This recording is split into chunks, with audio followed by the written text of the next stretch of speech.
¿Qué tal? ¿Cómo están? A propósito del video de Bosman, de la sentencia Bosman, que tuvo tanta repercusión, lo que vi es que había enorme cantidad de comentarios y muy interesantes todos, muchos de ellos pidiéndome distintas cosas relacionadas con esta sentencia, es decir, por ejemplo, otras consecuencias que tuvo, qué pasó con la vida de Bosman, que realmente es muy interesante.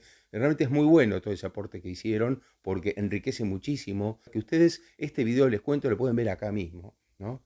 Bueno, a partir de eso justamente es que decidí sacar otro video, un segundo video que complemente todo aquello que se planteó en el primero y donde seguramente va a haber respuestas a muchas de las inquietudes que ustedes muy bien plantearon en el primer video. Así que vamos a hablar hoy de las 6 consecuencias más importantes que trajo la sentencia Bosman, que no mencioné en el primero, porque el primero ustedes saben, hay muchísimo mencionado allí, pero siempre quedan cosas y seguramente quedarán más, porque claro, siempre da lugar a más y a que ustedes quieran saber más. Así que me parece perfecto esto. Vamos a hablar de las 6 consecuencias, aunque una de ellas, más que consecuencias futbolísticas, tiene más que ver con la propia vida de Bosman, que ustedes también me consultaron. Así que vamos a ir por la primera. La primera de ellas, de un aspecto que no había hablado en el primer video, tiene que ver con la triangulación de los pases de los jugadores.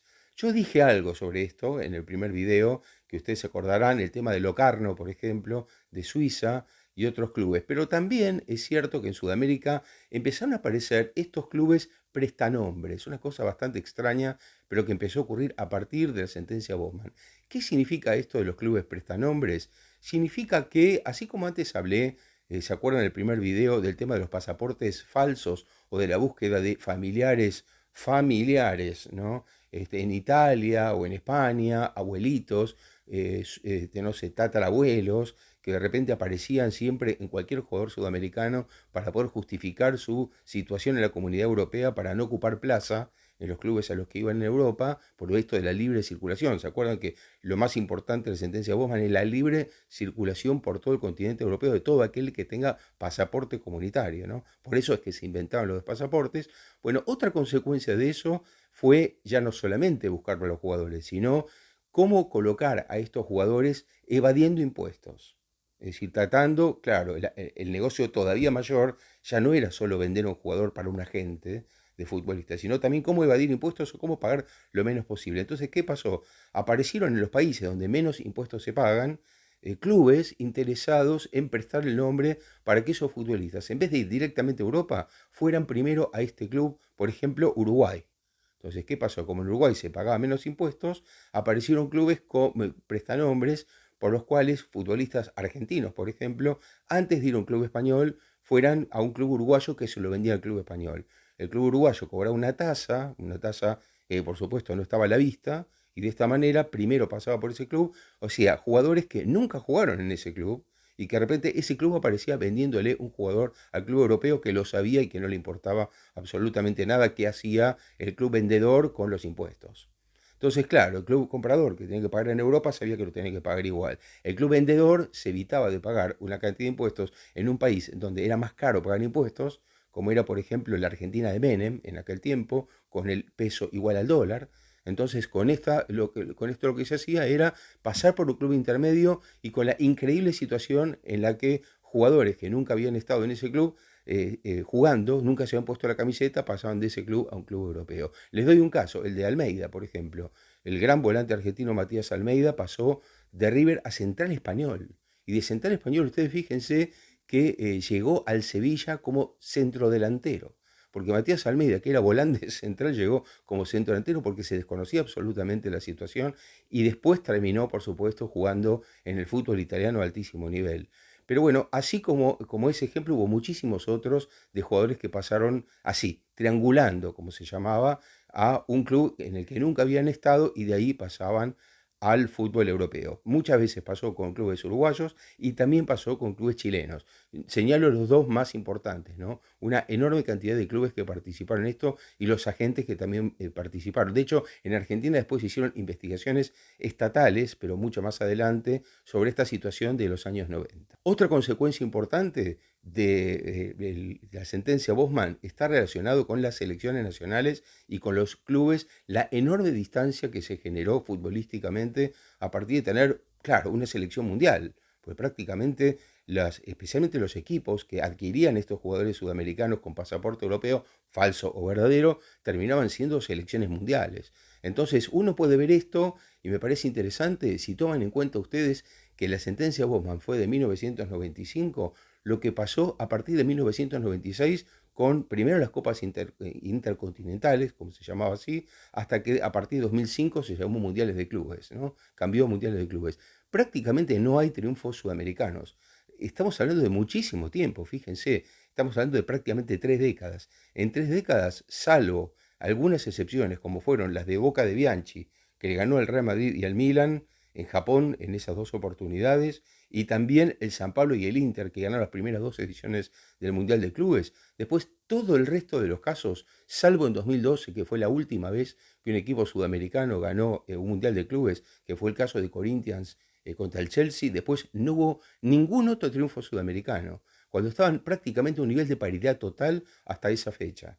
Entonces, fíjense la claridad con que uno ve esta situación de los resultados, ¿no? Cómo cambió a partir de la sentencia de Bosman la relación entre un equipo europeo de primer nivel, de los que ganan una Champions, por ejemplo, y un equipo sudamericano que gana la Copa Libertadores. Se dio un caso también de que equipos sudamericanos que ganaron la Copa Libertadores vendieron casi medio equipo cuando terminaban a mitad de año las Copas Libertadores, medio equipo prácticamente antes de llegar a la Copa Intercontinental o el Mundial de Clubes. Entonces aparecían debilitados cuando el club europeo había estado en el último mercado de pases reforzándose pensando en la temporada siguiente y en el Mundial de Clubes siguiente. Entonces, el club europeo que en la mitad de año había ganado la Champions llegaba a noviembre, diciembre con un equipo superior al que había ganado la Champions. Y el equipo que había ganado la Copa Libertadores llegaba a noviembre, diciembre con la mitad de los jugadores que había tenido de estrellas, los más importantes, en el plantel que había ganado la Copa Libertadores. Claro, después gana el europeo 1-0 y en Europa dicen, ¿qué superioridad? Bueno, es relativa, la superioridad es económica, no es una superioridad deportiva, por lo menos desde ese punto de vista, ¿no? En cuanto a selecciones, creo que hay otra situación distinta que me parece otra de las consecuencias importantes que hay que señalar, que es el aspecto táctico. Uno puede decir, o ustedes pueden decir, aspecto táctico, cuando estamos hablando de negocio, cuando estamos hablando de una diferencia económica, cuando estamos hablando de una situación de pases. Sí, aspecto táctico, y les digo por qué. Porque, y esto lo relaciono con las selecciones también, porque, claro, si el jugador que es de elite, sudamericano, que es convocado a las selecciones porque con lógica, un jugador cada vez más de elite, porque está jugando en un torneo casi mundial, ¿no? Porque están viniendo jugadores de África, de Asia, o algunos pocos, de Sudamérica, a unos torneos europeos de primerísimo nivel, cada vez más alto porque vienen los mejores, realmente los mejores, y hasta a veces no tan mejores, pero los mejores están seguros. Entonces, esos jugadores están todo el año jugando ese sistema, un sistema táctico europeo. Es decir, el jugador que va a Europa a jugar y va a un club europeo, toda la temporada vive en Europa y está con un sistema táctico europeo. Entonces, cuando llega el momento de volver a su selección, esa selección puede tener identidad propia. Una selección que tiene prácticamente todos los jugadores, porque una moda que se hizo, que es una moda que habría que discutir, pero que esa moda empezó a existir, y muchos de ustedes acordarán conmigo, que los técnicos de estas selecciones sudamericanas empezaron a convocar a todo jugador que primero pasara por una liga de élite europea. Si no, no lo convoca, es decir, no tiene ese roce, por llamarlo de alguna manera, futbolístico, que le permita estar a más alto nivel, no tiene ese ritmo que puede tener en una liga de élite.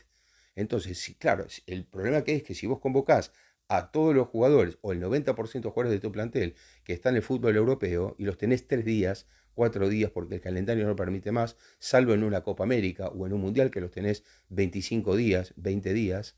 Entonces, ¿cómo se puede, bajo ese punto de vista, tener táctica propia? ¿Cómo se puede tener una táctica de país de origen? ¿Cómo se puede jugar con estilo propio tuyo si esos jugadores juegan en Europa todo el año y a lo mejor juegan en el fútbol alemán, en el fútbol italiano, en el fútbol español, en el fútbol holandés, que tienen otro estilo? Entonces, hasta eso, fíjense, la sentencia Bosman trajo como consecuencia, a partir de la masiva llegada de futbolistas al fútbol europeo, un cambio total. Eso inclusive, fíjense, no solamente pasó con Sudamérica, eso pasó con las selecciones africanas que deslumbraron en los primeros mundiales en los que aparecieron equipos muy fuertes y después dejaron de atraer estéticamente a la mayoría de los gustadores del fútbol porque empezaron a uniformarse los criterios de juego. Es decir, el futbolista africano, las selecciones africanas de hoy, que tienen a la mayoría de los futbolistas en Europa, ya se empiezan a parecer, y ya se empiezan a parecer a los sudamericanos y a los europeos, y todos juegan más o menos igual, con un problema mayor en África, creo yo, que en Sudamérica, que es que las selecciones africanas, no entiendo bien por qué, muchas veces se lo pregunté a periodistas de esos países y no me supieron responder porque coinciden conmigo que es un error. ¿Por qué contratan directores técnicos europeos para dirigir selecciones africanas? ¿Por qué no tienen directores técnicos propios que intentan jugar con estilo propio, más allá de un europeo que te puede aportar un orden táctico, pero que al final vas a hacer una copia más de lo que ya existe? ¿Por qué no hacer algo original, algo distinto? Cuando jugaron algo original les fue mucho mejor, ¿no? Otro de los cambios muy importantes que hubo fue el tema del calendario. El calendario también fue una consecuencia de las sentencias Bosman, especialmente en Sudamérica y especialmente países como Argentina, pero no solo, después otros más empezaron a copiar esto. El fútbol argentino siempre se jugó de febrero, más o menos de mediados de febrero hasta noviembre, diciembre, principios de diciembre como máximo, y las vacaciones eran las vacaciones de verano cuando hace mucho calor. Bueno, después de la sentencia Bosman, fíjense que el fútbol argentino empieza a jugarse con la temporada como en Europa. Es decir, empieza a jugarse desde agosto, desde julio, hasta mayo, más o menos junio. Es decir, cuando viene el invierno y vienen los días de sol con frío, en Argentina no se juega. Y se juega en fechas en las que hay que parar a lo mejor un minuto cada partido, dos, para que los jugadores tomen agua, para hidratarse, porque no da más de calor, porque no se puede jugar en esa fecha. ¿Por qué se hace esto? Bueno, más de un dirigente reconoció que esto se hace para tener el mismo calendario que los europeos, para tener el mercado de pases a la misma altura que el mercado de pases europeo para venderles jugadores. O para que en algún momento, fíjese cómo cambió, se soñaba desde Sudamérica con que los equipos de élite fueran invitados a torneos de verano europeos como para ganar un dinero extra y mostrar en ese verano europeo jugadores para ser vendidos. Bueno, a eso se llegó inclusive con la sentencia Bosman, con la intención, claro, cada vez mayor de clubes y de agentes de meter como sea futbolistas con pasaporte europeo en el fútbol europeo. Entonces, claro, con una moneda dura como en euros o en dólares, especialmente en euros en el fútbol europeo, entonces la idea es conseguir ese dinero a partir de la venta de jugadores. Pero ¿cuál fue la consecuencia? Que se empobreció tanto el fútbol sudamericano, vendió tantos jugadores, perdió tantos jugadores importantes que nadie los invita a jugar a nada porque no son atractivos. Esa es la verdad. Es decir, a eso fue llevando. Fíjense que el sueño se fue terminando. ¿Cuántos equipos sudamericanos fueron invitados a los torneos de verano europeos en los últimos tiempos? Alguna vez Boca jugó la Gamper, alguna vez creo que River jugó algún otro torneo, pero los torneos europeos más importantes, los de más tradición, ya hace tiempo que no cuentan con muchos equipos sudamericanos, simplemente porque esos equipos sudamericanos no tienen mucho que lo que mostrar, ¿no? Básicamente es por eso, pero no tienen lo que mostrar por esta cantidad de jugadores que masivamente se fueron yendo de sus mercados. Esa es la verdad de la milanesa, por decirlo así.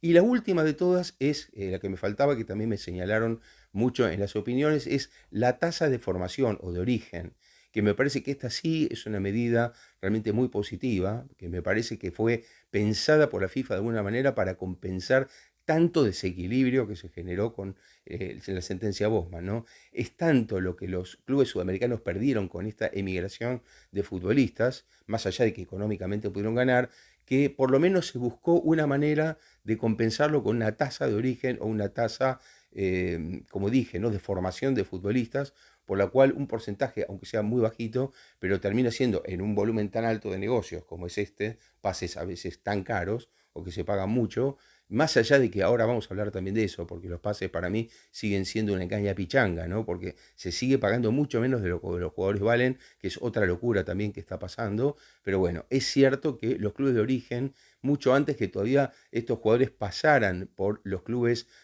sudamericanos en los que terminan de formarse y después debutan, se hacen estrella y después son transferidos. Bueno, el primer club de todos, el club de su origen, de su ciudad natal, donde empezaron a jugar, ese club ahora cobra un dinero que aunque sea el 1%, el 2% termina siendo muy importante en el monto global, ¿no? Para ese club, porque le permite cambiar las instalaciones, mejorar una cantidad de cosas. Eso creo que es el aspecto más positivo de todos, quizá, de la sentencia Bosman. Pero bueno, les decía esto de los pases, ¿por qué razón?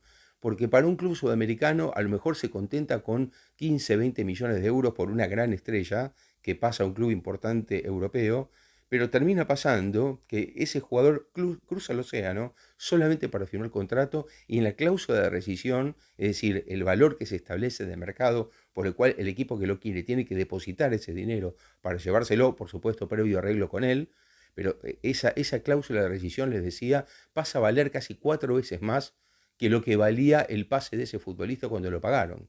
Es decir, que fíjense ustedes que un jugador, voy a poner cualquier caso, un jugador que pagaron 15 millones de euros, cruza el océano, firma contrato, se saca la foto dándole la mano al presidente del club nuevo. Y en ese momento la cláusula de rescisión es de 60 millones de euros. El jugador, entre los 15 que valía y los 60 que valía, no jugó ningún partido nunca.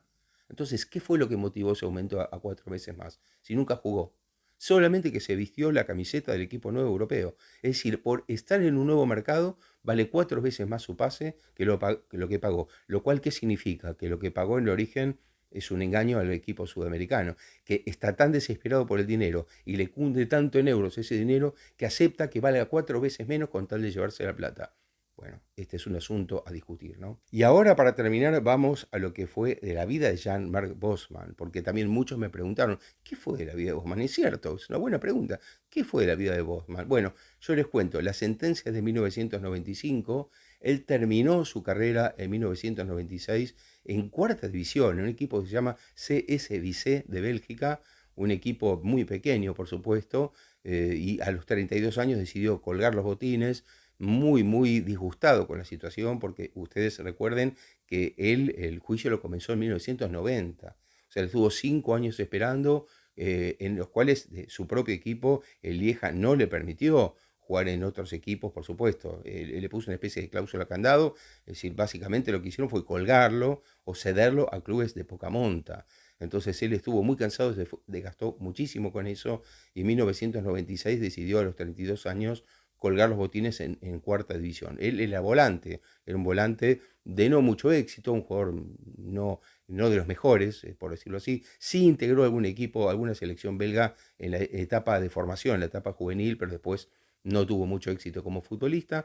Sí hay que decir que, bueno, después de eso él emprendió algunos negocios, por ejemplo, un negocio de camisetas en el que él fue realmente muy mal. Él ahí se puso muy mal con los colegas, porque él decía, podían, aunque sea por solidaridad, por lo que conseguí con la sentencia, ayudarme con este negocio de las camisetas, pero no le fue bien con eso. Más allá de que hay que decir que hubo algunos aspectos solidarios, por ejemplo, en algún partido la selección holandesa le dio prácticamente todo lo recaudado en un partido que se había jugado a beneficio, entonces le dio todo lo recaudado, él agradeció mucho, hay una situación muy buena con Frank de Boer, se acordaron mucho de Frank de Boer, que era, tenía un hermano también, Ronald, que jugaba con él en la selección holandesa y que jugaron en el Barcelona.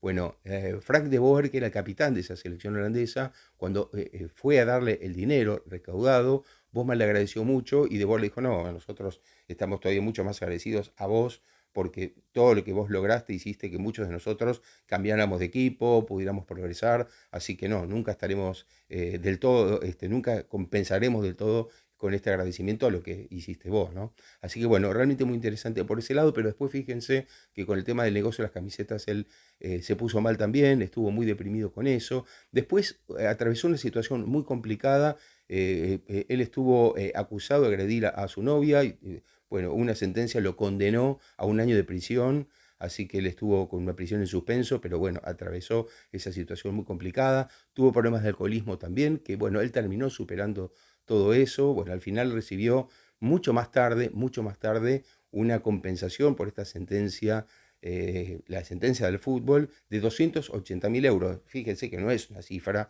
comparada con un pase, de lo que cobra un futbolista por un pase, el porcentaje es muy bajo. O sea, él consiguió que otros futbolistas cobraran fortunas, ¿no? Por los porcentajes de los pases y él apenas consiguió por esta sentencia 280.000 euros. Así que bueno, más allá de todo eso, Bosman pudo superar muchas de estas etapas, ahora vive una vida mucho mejor, pero bueno, realmente atravesó por situaciones, como les decía, muy, muy complicadas. Espero que les haya gustado este video y que con esto complementamos esta idea, este tema de la sentencia Bosman. Por supuesto, les pido que sigan comentando. Si les ocurren más cosas, pónganlas también en los comentarios porque realmente ha enriquecido muchísimo este debate. Como les decía, espero que les haya gustado mucho este video. Les pido, como siempre, que pongan me gusta acá abajo, que lo compartan y no olviden de suscribirse. Hasta la próxima.